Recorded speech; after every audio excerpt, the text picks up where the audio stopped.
샬롬, 할렐루야. 사랑하는 성도 여러분, 이렇게 만날 수 있고 얼굴을 볼 수 있어서 너무나 고맙고요. 또 감사하고요. 여러분의 건강한 소식을 들을 때마다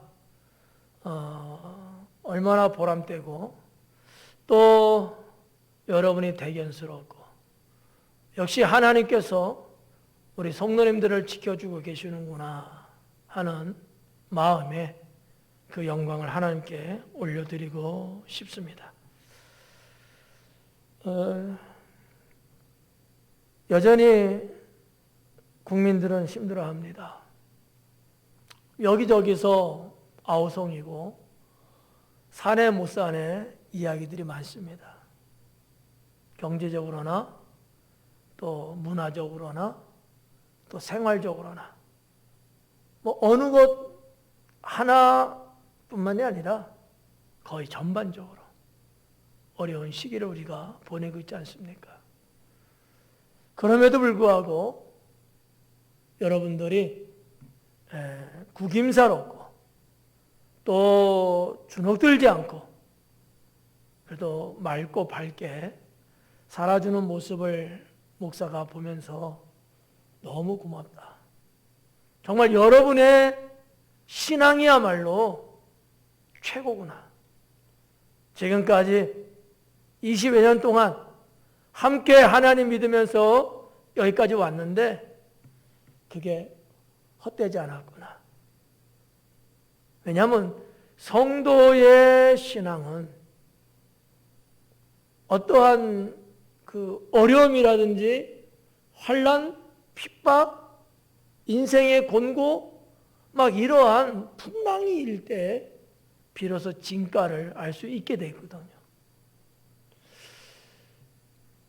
성도 여러분, 저는 오늘 1월 둘째 주일을 맞이해서 1월 달에 하나님께서 우리 교회에 주신 생활실천표 저 말씀을 갖고 여러분께 생명과 축복의 말씀을 증거하려고 합니다. 오늘 전할 하나님 말씀 성경 본문은 히브리서 6장 13절부터 15절이 되겠습니다. 그러면 제가 읽어드리겠습니다. 하나님이 아브라함에게 약속하실 때에 가리켜 맹세할 자가 자기보다 더 큰 이가 없으므로 자기를 가리켜 맹세하여 이르시되 내가 반드시 너에게 복주고 복주며 너를 번성하게 하고 번성하게 하리라 하셨더니 그가 이같이 오래 참아 약속을 받았느니라. 아멘. 맞습니다. 히브리서 6장의 말씀을 통해서 주님은 우리에게 하시는 말씀이 뭡니까? 내가 반드시 너에게 복주고 복을 주며 너를 번성하게 하고 또 번성하게 하겠다. 그러니까 지금 1월달 생활실천표가 축복 주고 넘치게 축복을 하나님께서 주시는데 그걸 넘치게 하시겠다는 거거든요. 히브리서 6장 읽은 이 말씀과 딱 들어맞는 말씀이 아니겠는가. 저는 이렇게 생각합니다. 자, 축복 주고 넘치게 하리라는 제목으로 말씀을 전하는데 우리 매주 말씀 전에 하는 게 하나 있죠? 우리 서로 인사 나누도록 하겠습니다. 이렇게 인사합니다. 승리하는 성도가 되겠습니다. 옆에 같이 있는 가족들이나 아니면 뭐 성도들이나 같이 설교 동영상을 시청하는 분들, 그분들과 함께 승리하는 성도가 되겠습니다라고 인사 나누는 거. 또 아무도 없고 혼자서 시청하는 분, 본인 스스로에게 승리하는 성도가 되겠습니다라고 신앙의 고백을 하나님 앞에서 할 수 있기 바랍니다. 2020년이 암울하고 힘든 해였다면 2021년은 희망이 시작되고 신앙이 한층 성장하는 해가 되기를 바랍니다. 목사의 소망이고요. 목사의 기도 제목입니다. 사랑하는 여러분들이 2021년은 암울했던 작년을 뒤로하고 올해는 희망을 갖고 희망이 열리고 또 신앙이 잘 성장하고 아주 무르익을 정도로 성장해서 성숙한 신앙인이 되는 한 해가 됐으면 하는 그런 바람이 있습니다. 국민들 여기저기 다들 어려워하는 시기가 바로 지금이 아니겠는가라고 생각되고요. 사람들의 하는 소리들이 엄살이 아닌 삶의 고통을 감내해야 하는 노도와 같은 그러한 모습들이라고 봅니다. 이럴 때에 이럴수록 여러분은 보다 더 하나님을 의지하고 오직 믿음으로 살아감으로써 여러분의 삶은 안전하고 그리고 건강하고 하나님의 축복받는 성도가 되기를 주님의 이름으로 축원합니다. 1월에 주신 말씀을 생각해 보면 의외적이다라고 생각됩니다. 그렇지만 하나님의 계획과 인도하심이 담겨 있구나 하는 생각도 있습니다. 사람의 생각으로 또 우리의 형편과 상황으로 볼 때는 하나님이 축복 준다는 이 말씀이 좀 의외스럽다라고도 할 수 있지만 반면에 이럴 때이기 때문에 하나님은 희망적인 또 축복의 말씀을 주시는구나. 자, 어떻게 보면 위로 측면에서도 있겠지만 그것보다는 하나님을 믿는 것이 힘겹고 때로는 사람 눈치 보고 코로나의 위험성 등등이 있음에도 불구하고 하나님 믿는 신앙이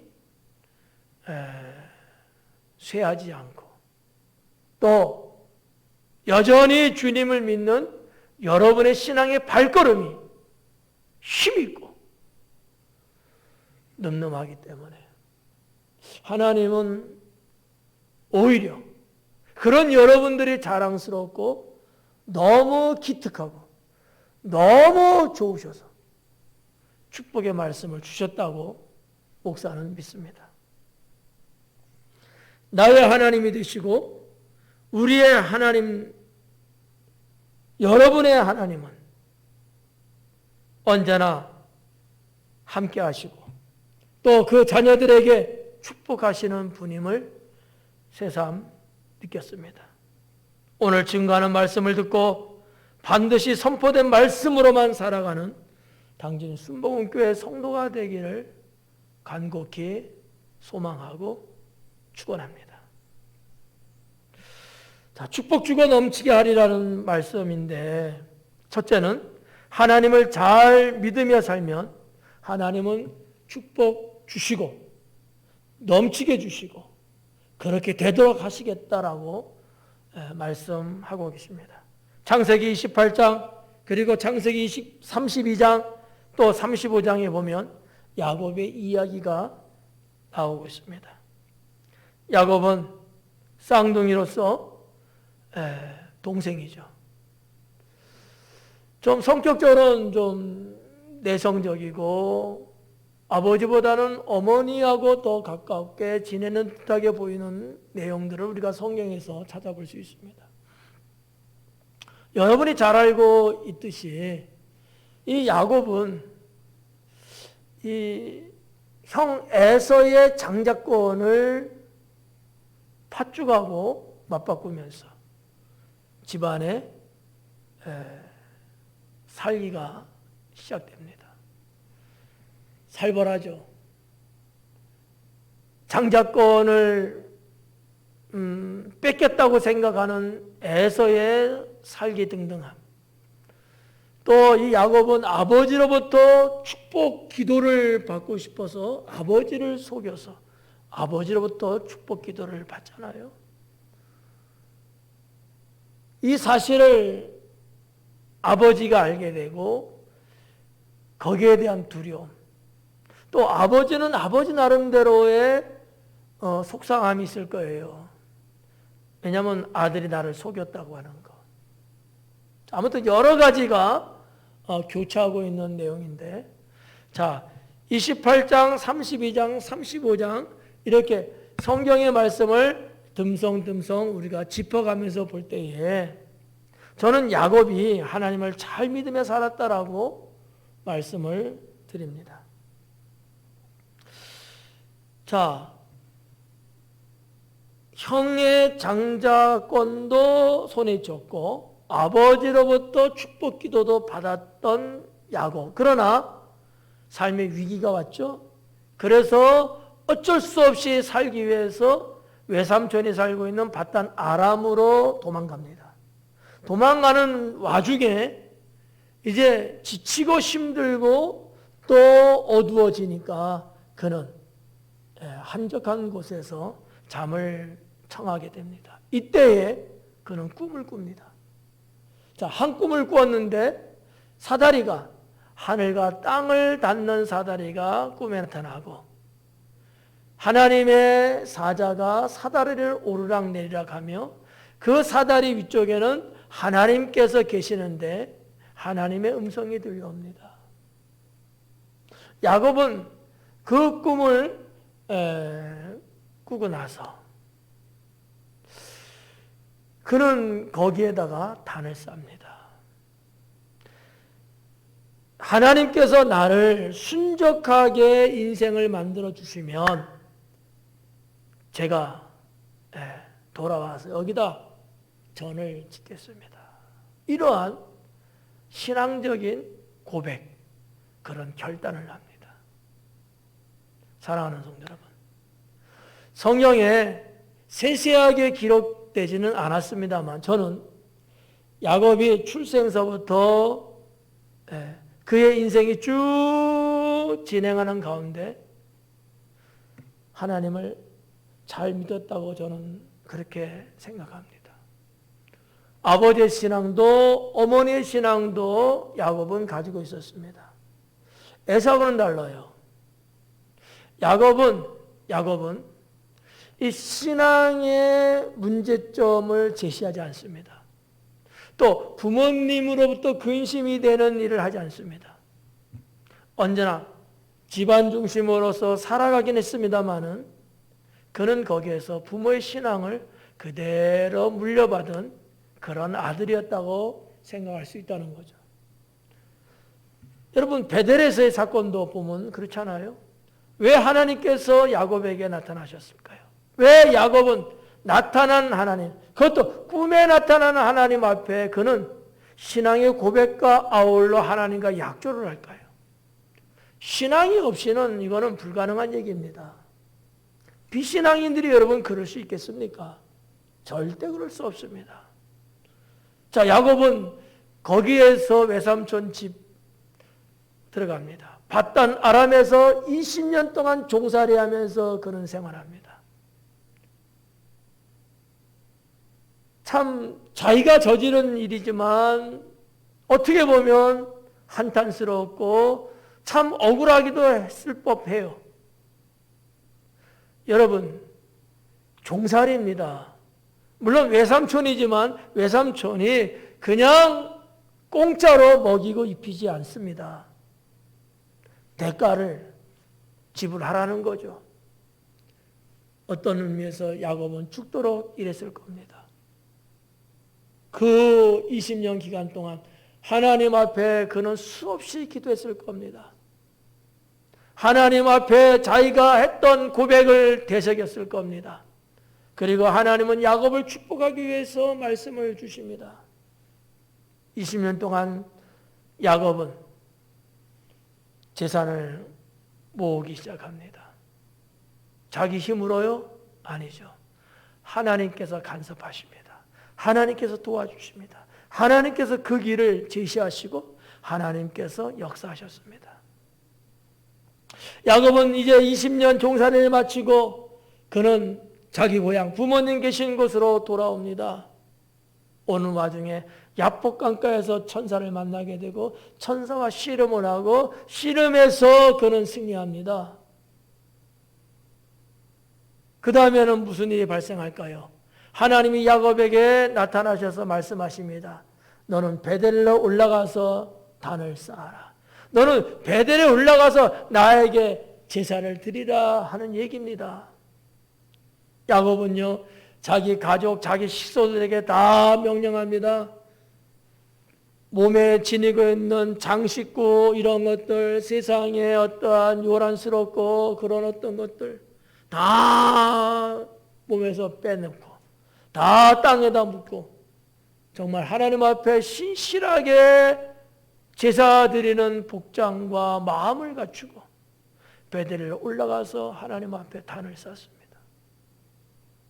하나님을 잘 믿지 않으면, 하나님을 믿지 않는 사람이라면 이렇게 할 수가 없습니다. 성도 여러분, 그랬더니 하나님은 그런 야곱에게 복을 주십니다.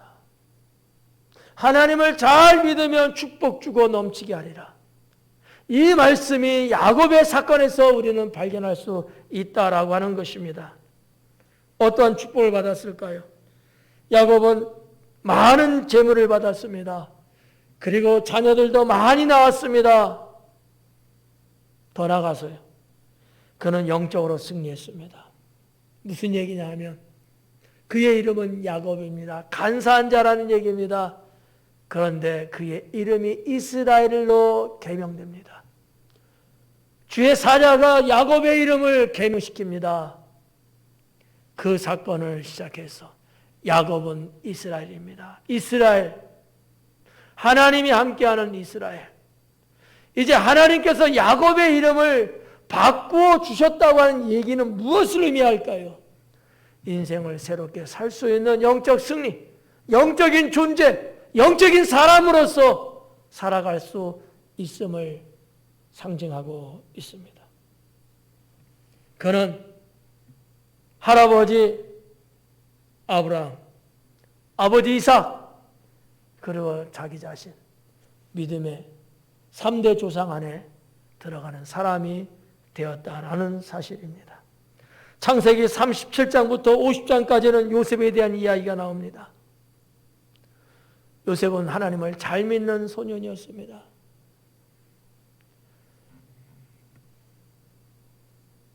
아버지의 심부름을 도맡아서 한 어린아들이지만, 그러나 요셉은 언제나 살아 역사하시고 삶 속에 임재하시는 하나님 여호와를 그는 바라보고 또한 그분께 기도하고 그분의 음성을 듣곤 했습니다. 요셉의 인생을 우리가 파노라마로 쭉 보면 말이죠, 사실 소년기는 별로 나오지 않습니다.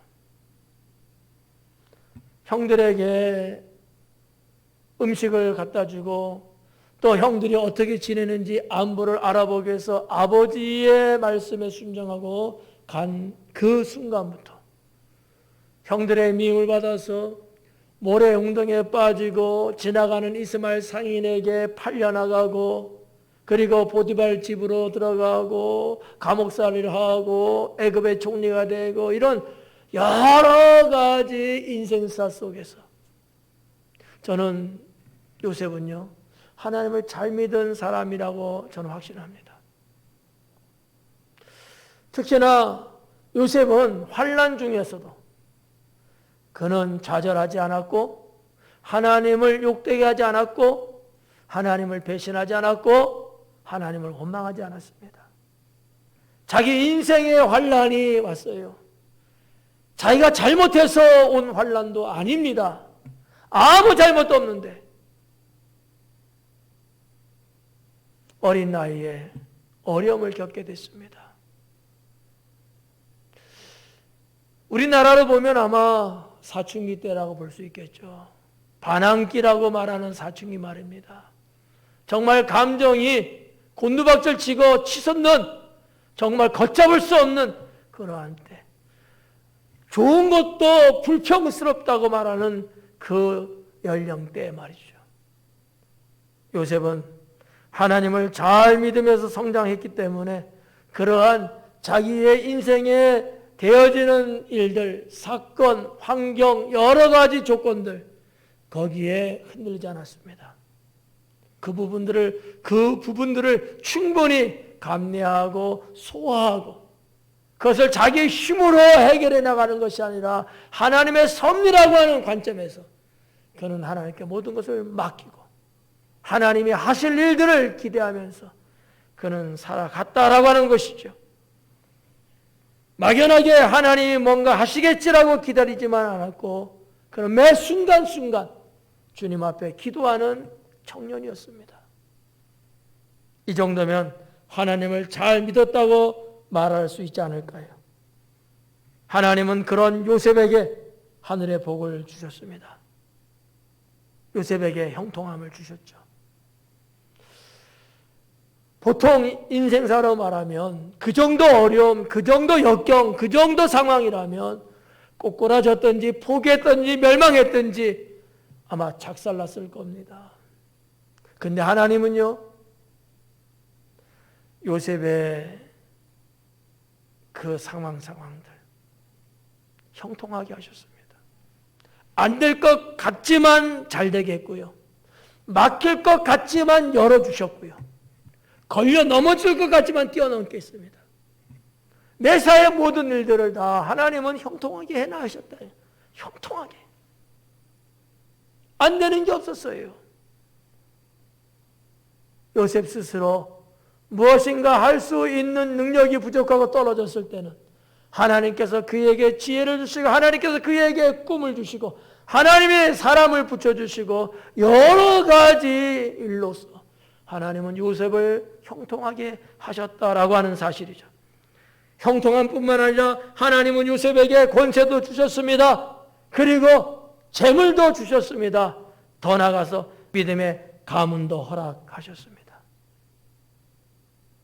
여러분, 한번 생각해 봐요. 이스라엘 12지파입니다. 12지파 중에서 10지파는 형들이고요. 요셉의 두 아들이, 이 두 아들이 두 지파로 들어갑니다. 놀라운 일 아닌가요? 자, 지파를 이야기할 때 요셉 형들 이름이 거명됩니다. 요셉은요, 그의 자식들이 지파를 대신 물려받으면서 자자손손 이스라엘 지파로 기억에 남습니다. 믿음의 가문을 이루었다는 사실이죠. 룻기서 1장에 보면 룻에 대한 이야기가 나옵니다. 룻은 이방 여인인데 유대 남자를 만나서 결혼했죠. 이방 여인은 하나님 믿지 않습니다. 자기들이 믿는 신이 있죠. 그러나 룻은 그러지 않았던 것 같아요. 결혼 전에는 자기들의 조상신, 자기들의 민족신, 자기들의 지역신, 그런 것들을 믿었을 겁니다. 그러나 결혼한 이후에는 살아계신 여호와 하나님을 믿는 자로 살았다라고 하는 것입니다. 남편이 살아있을 때는 뭐 말할 것도 없거니와 남편이 일찍 세상을 뜨고요. 시아버지도 세상을 떴고요. 이제 시어머니와 동서와 자기 셋만 남아 있습니다. 몇 년의 세월을 결혼 생활했는지 그거는 정확하게 알 수는 없습니다. 근데요, 한번 룻에 기록된 내용을 볼 수 있기 바랍니다. 시어머니 나오미는 며느리 둘을 감당할 수도 없고 또 남편도 없는 며느리들을 무작정 잡고만 있을 수 없기 때문에 며느리들을 자기 본국 고향으로 돌아가라고 권면합니다. 이때 룻은 그러지 않겠다고 어머니한테 이야기합니다. 저는 여기에서 룻의 신앙을 보았습니다. 룻은 하나님을 믿는 사람, 하나님을 잘 믿는 사람이 맞구나. 왜냐하면 보세요. 자, 그의 동서는 시어머니의 권면이기도 하지만 도저히 여기서 같이 살다가는 큰일 날 것 같은 생각도 없지 않아 있었을 것이라고 생각됩니다. 반면에 룻은 어땠을까요? 물론 룻도 자기 고향, 자기 부모님인데 가면 훨씬 더 잘 살고 훨씬 더 좋을 거예요. 그러나 그러지 않았습니다. 그는 하나님을 선택했습니다. 그가 고백한 게 뭡니까? 어머니의 하나님은 곧 나의 하나님이십니다. 어머니가 계신 곳에 나도 있고 어머니가 가신 곳에 나도 갑니다. 나보고 돌아가라고 말하지 마옵소서. 참 말하는 것도 이쁘죠? 예. 하나님을 선택할 줄 아는 신앙이라면 하나님 잘 믿는 신앙입니다. 성도 여러분, 우리도 세상을 살아가고 있습니다만 때로는 양자택일하는 경우들이 있어요. 하나님을 선택할 것인가? 세상을 선택할 것인가? 교회를 선택할 것인가? 세상을 선택할 것인가? 선을 선택할 것인가? 악을 선택할 것인가? 그렇잖아요. 때로는 간단하게 선택할 수 있는 경우도 있지만 선택하기 참으로 어렵고 고민스러운 선택도 있을 겁니다. 여러분들은 어떤 선택을 하십니까?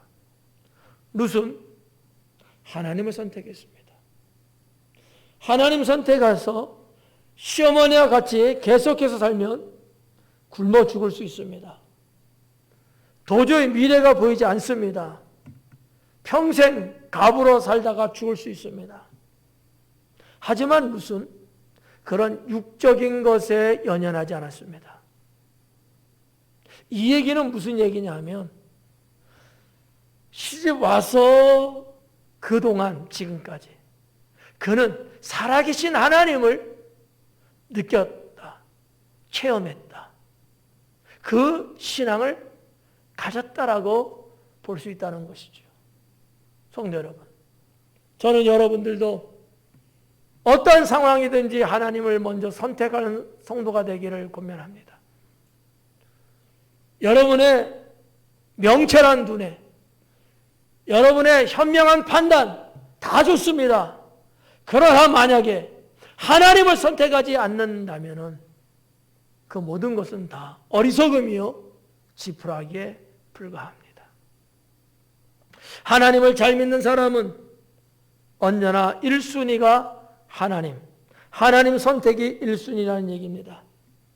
그리고 매 순간 어떤 상황에서도 자신의 믿음을 고백한다는 것이죠. 눈치 보고 도망가고 아니다라고 발뺌하는 그런 사람이 아니라 살아계신 여호와 하나님 앞에 그리고 세상을 향하여서 내가 믿는 하나님을 고백하고 선포하는 이러한 사람, 이러한 성도. 여러분들은 그러한 성도가 되기를 축원합니다. 룻은 더 나아가서 자신의 신앙을 끝까지 지켰습니다. 어느 순간, 어느 단계에만 하나님을 믿었던 것이 아니라 처음 믿은 그 순간부터 주님 앞에 가는 그 순간까지 그는 자신의 신앙을 끝까지 지키며 하나님을 바라보고 하나님을 의식하고 하나님 중심적인 인생을 살았다라고 하는 사실을 믿을 수 있기 바랍니다. 그로 인해서 하나님은 룻에게 축복을 주십니다. 어떤 축복이었을까요? 좋은 배우자를 만나게 하십니다. 좋은 사람, 인품 좋고 신앙 좋고 또 재력도 있고 지역에 상당히 권력이 있는 그러한 사람, 그의 이름은 보아스. 성도 여러분, 하나님은 보아스를 만나게 하십니다. 그리고 보아스로 인해서 아내가 되게 합니다. 여러 가지 절차적인 상황이 있어요. 성경에 기록되어 있습니다. 하나님은 개입하셔가지고 결국은 보아스와 결혼할 수 있도록 사람들의 마음도 움직이시고 상황도 바꿔놓으시고, 그리고 물질의 축복을 받았고요. 그리고 룻은 예수님의 조상이 되는 엄청난 복을 받습니다. 두 번째는 말씀에 순종하며 살면 축복 주고 넘치게 하십니다. 말씀에 순종하면, 하나님 말씀에 순종하는 것은 여러분 너무나 잘 알고 있는 말씀이죠. 창세기 22장에 보면 아브라함에 대한 기록이 나와 있습니다. 아브라함은 백세 낳은 아들 이삭을 제물로 바치라는 하나님의 명령을 받습니다. 그런데 아브라함은 하나님 말씀에 순종합니다. 여러분, 이게 쉬운 얘기 아니에요. 아무나 할 수 있는 것도 아닌 것 같아요. 무자한 아브라함이, 그것도 100세에 낳은 아들입니다. 여러분, 한 17년 동안 같이 살았습니다. 이런 아들을 하나님이 제물로 바치라는 겁니다. 여러분, 이게 믿어집니까? 내가 믿는 하나님이 이런 하나님인가라고 의심되지 않습니까? 말도 안 되는 거잖아요. 그럼에도 불구하고 아브라함은 하나님 말씀이기에 그 말씀에 순종하고 아들 이삭을 데리고 모리아 산을 향하여 갑니다. 아들이 하도 궁금해서 묻습니다. 하나님께 제사를 드리면 제물이 있어야 되는데 제물을 불 피울 장작은 짊어지고 가지만 제물이 없으니까 이상한 거예요. 아버지에게 묻습니다. 아버지, 하나님께 제사를 드리는데 제물이 없잖아요. 이 말을 들은 아브라함은 가슴이 철렁 내려앉았을 겁니다. 근데 그는 이렇게 이야기하죠. 제물은 하나님께서 준비했느니라. 사랑하는 여러분, 그의 이 선언이 알고 한 것일까요? 아니면 모든 것을 주관하시고 다스리시는 하나님의 섭리가 있음을 그는 믿었기 때문에 했을까요? 저는 후자가 가깝지 않겠는가 이렇게 생각합니다. 자, 아무튼 아브라함은 하나님 말씀에 순종하고 하나님으로부터 큰 축복을 받습니다. 그리고 하나님이 말씀하신 것처럼 아브라함의 자손은 하늘의 별처럼 바닷가의 모래알처럼 증다할 것을 약속받습니다. 출애굽기 15장에 보면 모세에 대해서 기록하고 있습니다. 하나님께서는 말씀하시기를 모세가 이끄는 대로 나아가라. 이스라엘 백성들에게 이야기합니다. 하나님이 직접 언급하십니다. 모세가 이끄는 대로 너희들은 가라. 이런 말씀을 하시는 거죠. 너희가 내 말대로 따르면, 너희가 내 말에 순종하고 나아가면 가나안에 들어갈 수 있는 것이죠. 그런데 만약에 그렇지 못하면 들어갈 수 없겠죠. 그런데 하나님은 이 출애굽기 15장 말씀 이 대목에서 뭐를 말씀하냐 하면 너희가 내 말에 순종하고 모세가 이끈 대로 가면 애굽에 내린 질병의 해를 받지 않도록 해주겠다는 거죠. 애굽에 내린 10가지 재앙, 이 무서운 이 어마어마한 이 질병, 이 역병 걸리지 않도록 해주겠다는 겁니다. 지금 세계적으로 코로나19라는 역병이 돌고 있지 않습니까? 수많은 사람이 이미 목숨을 잃었습니다. 지금도 위태로운 가운데 있는 분들도 많습니다. 지금도 병원에서 고통 중에 있는 사람들도 있습니다. 근데요, 하나님 말씀에 순종하고 나아가면 하나님께서는 그와 같은 역병들을 걸리지 않도록 하나님이 보호하고 하나님이 지켜주신다라고 약속하고 계십니다. 뿐만 아니라 병든 자를 치료해 주시겠다고 언급하십니다.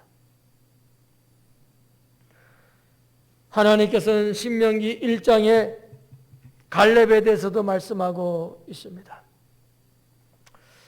갈렙은 하나님 말씀에 순종하여 여호수아와 함께 12명의 정탐꾼 안에 포함돼서 가나안 땅을 정탐하러 들어갔다 옵니다. 10명의 정탐꾼은 백성들 앞에서 부정적인 보고를 합니다. 우리는 그들의 밥이 된다. 우리는 들어가면 죽는다. 이때에 갈렙이 자리에서 일어나서 웅성웅성대고 불안해하고 초조하고 당장 뭔가 일이 터질 것 같은 백성들 앞에 큰 소리로 외치면서 여호와 하나님께서 우리를 가나안 땅 적과 꿀이는 저곳에 들어가기 위해서 애굽에서 우리를 건져냈습니다. 저들이 아무리 강력하고 아무리 힘이 좋고 아무리 위대한 날지라도 저들은 우리의 밥입니다. 저들은 우리의 밥이라는 거예요. 10명의 정탐꾼은 우리는 그들에게 메뚜기 떼와 같은 존재밖에 안 된다라고 한 반면에 갈렙은 저들은 우리의 밥이라. 여러분, 누구의 보고가 맞을까요? 저는 갈렙이라고 믿습니다. 왜일까요? 하나님 말씀에 의거해서 한 보고이기 때문에 하나님 말씀하신 대를 믿고 그 말씀대로 순종하고 한 보고이기 때문에 저는 갈렙의 보고가 맞다고 믿습니다. 하나님은 그와 같은 갈렙에게 축복을 주시는데 다 죽어서 들어갈 수 없는 가나안 땅을 갈렙은 들어갑니다. 그리고 하나님은 갈렙에게 어떠한 축복을 약속하느냐? 네가 밟는 땅을 내가 다 너에게 주겠다. 여러분, 기가 막힌 것 아닙니까? 갈렙이 밟는 땅을 하나님이 주신다는 거예요. 그런데 저는요, 받을 만한 복된 짓을 했습니다.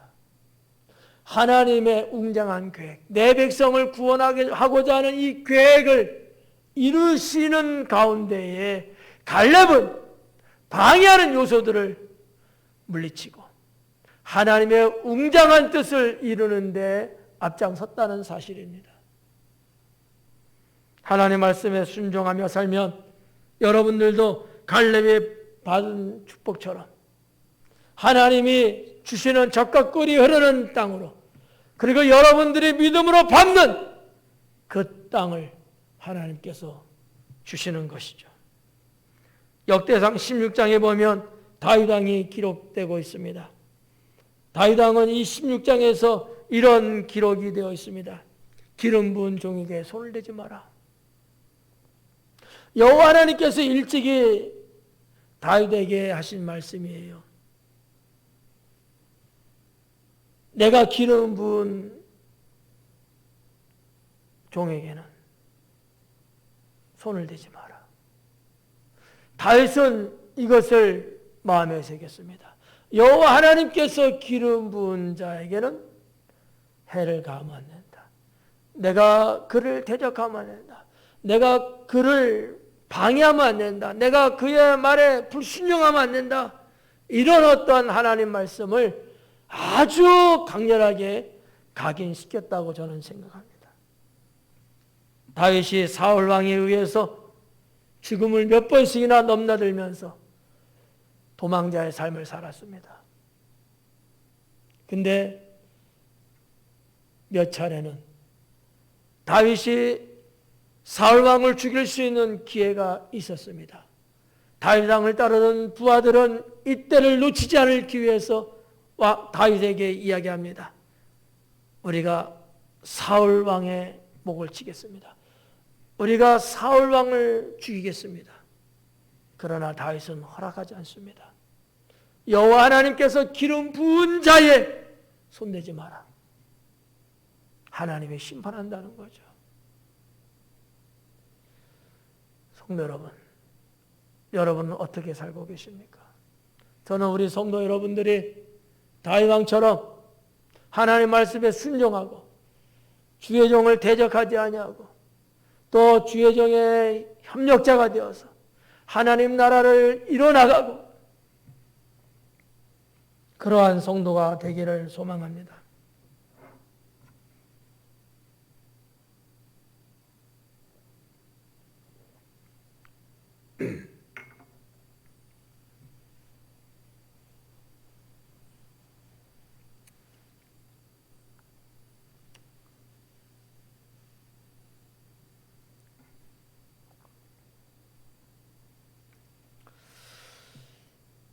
여호와 하나님께서는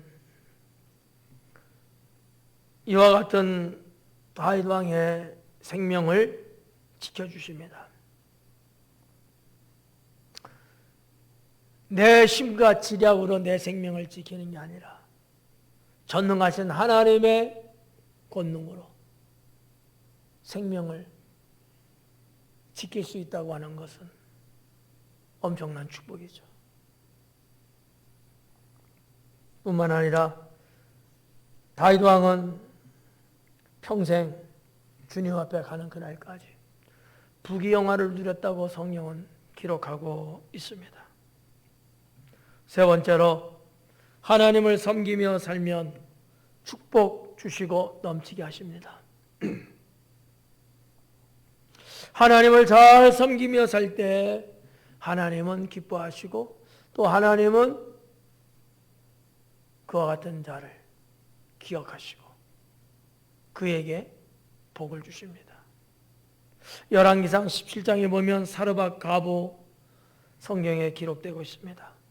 여러분이 잘 알고 있는 과부의 이야기죠.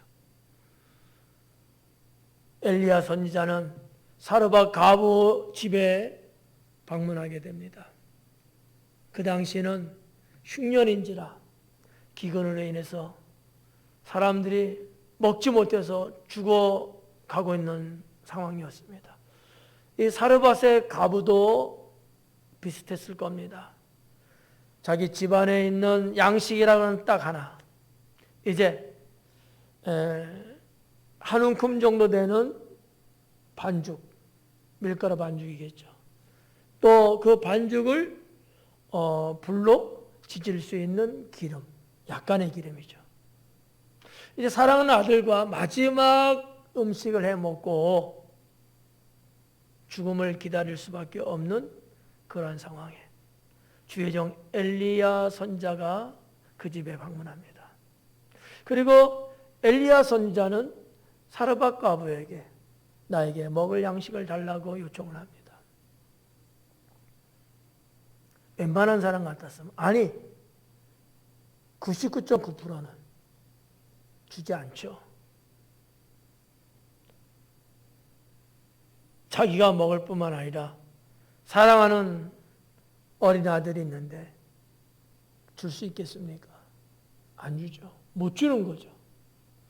그런데 주의 종이라 하여 하나님을 섬기는 마음으로 주의 종에게 음식을 제공합니다. 저는 사르밧 가보를 평할 때 하나님을 잘 믿는 여인이었다라고 저는 생각합니다. 왜냐하면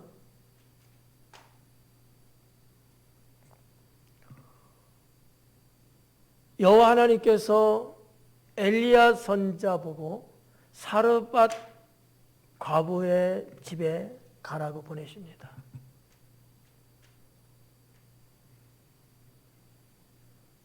이 사건 하나만 봐도 하나님을 신실하게 믿었다라는 것을 알 수 있습니다.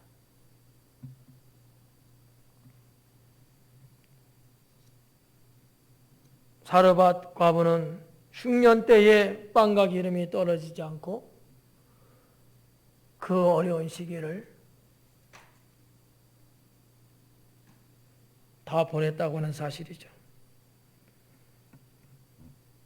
열왕기하 4장에 보면 수넴 여인이 나오는데 주의 종 엘리사를 잘 섬깁니다. 엘리사 선지자가 왕래를 하는데 자기 집을 거쳐요. 그 모습을 보면서 이 수넴 여인은 주의 종이 있을 거처를 마련해 드립니다.